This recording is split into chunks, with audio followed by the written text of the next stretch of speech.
కౌగిలే కాపురం కాదులే పిచ్చి తల్లి మల్లెలా మంచమే మందిరం కాదు చెల్లి తేనెతో దాహము తీర్చదే నాడు పెళ్ళి త్యాగమే ఊపిరై ఆడదయ్యేను తల్లి కామానికి దాసోహం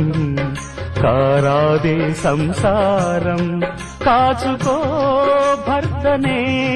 కంటి పాపాయిగా నేర్చుకో ప్రేమనే సంటి పాపాయిగా మన్నించేది మనసిచ్చేది మగడే సోదరి సంసారం ఒక చదరంగం